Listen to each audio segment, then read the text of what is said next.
Well, hello there and welcome again to my workshop. This is another piece of that trunk of a tree that I dug out about 2 weeks ago now, and well, this turned out to be quite a difficult piece to machine actually. It's very spalted, but the outside of the wood was very tough and dried out. But you know, we got through it and made quite a presentable vase out of it.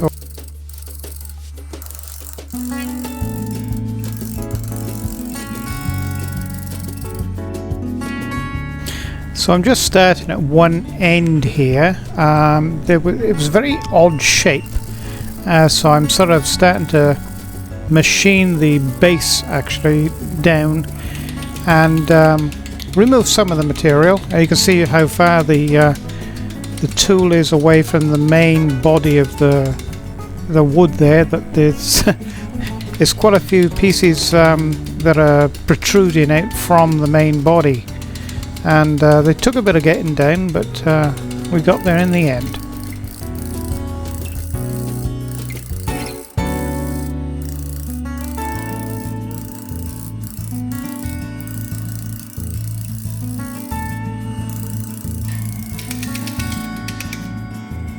In an effort to speed the process up and make life a little easier for myself, I got my roughing gouge out and I took quite a bit of the material down with that.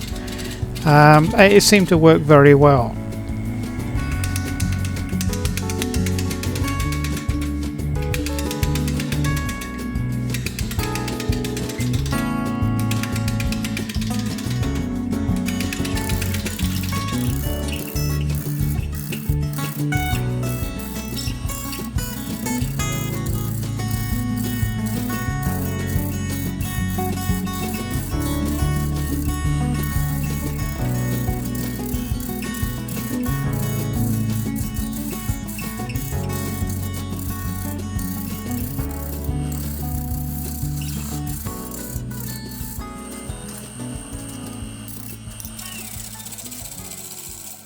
What I'm doing here is I'm using my roughing gouge to take well, some beading out of it. I didn't want a plain body of a vessel. I wanted to give it some shape, so I decided to first of all take a big bead out of the top section there, and it progressed into a lot more.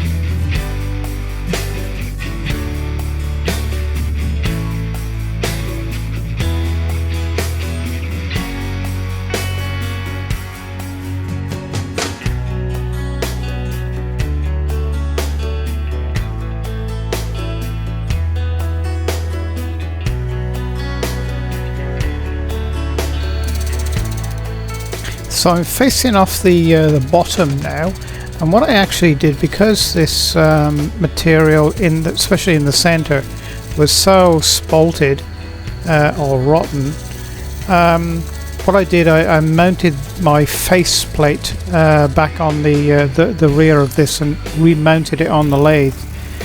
And there you are, I've remounted it on the lathe, and initially I'm still using the tailstock to support the piece, because it's still quite heavy. It probably weighed about 10 kilos, somewhere in that region, and it was still very uneven. There was quite a few voids in the material, so yeah, best practice, support it from both ends. So then I started to do some smaller beading in the base part, which turned out very nice actually.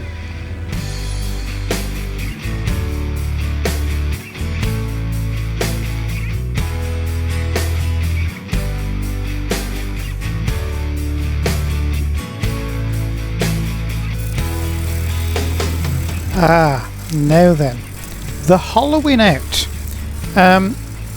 50% of the material inside the center of this piece was very badly spalted, but the rest of the material was tough as old boots, which made it extremely difficult to hollow out. So I had to do quite small cuts, and a little bit at a time, and it took me about 2 hours to actually hollow this out, but it was extremely difficult. It might not seem it here, but I'm being very careful with it, and there was a number of catches, but yeah, a difficult piece to hollow out, especially, and I was quite unsure whether I was going to get there or not, but I find if you take your time and do a little bit at a time, and you can see how much spalted it is there. It's right through, and I thought, well, I hope this isn't going to split in half. I mean, it was absolutely fine, but when there's a lot of spalted and good hardwood mixed, it's very easy to get a catch with the chisel, and it's very easy to come unstuck, as it were. So I'll leave you watch this for a little while, and I'll come in back at the end.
I find this process the best practice to, especially when spalted timber is involved, to clean up, get rid of dirt, clean the wood up, and it actually cleans the grain out, and it makes it quite presentable actually. And you can varnish or stain or oil straight onto this then. It's not necessary then to sand in here, and that's a method I've sort of developed over the years, and it works very well, as I'm sure you'll agree when you see that I just oil this one with cedar oil, and it turns out quite a presentable vase actually.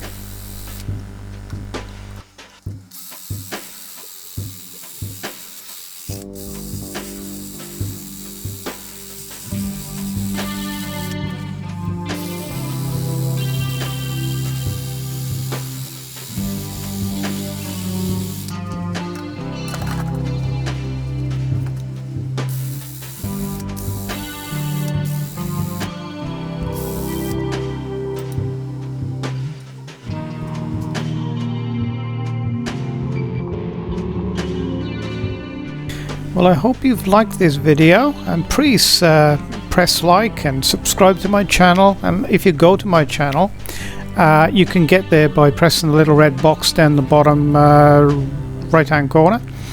That'll take you to my YouTube channel. I've actually got two channels now with about pretty well 300 videos in, ranging from wood turning and CNC machining, CNC routing, and a lot of shop jobs I do around my workshop. So thank you for watching, and it's bye for now.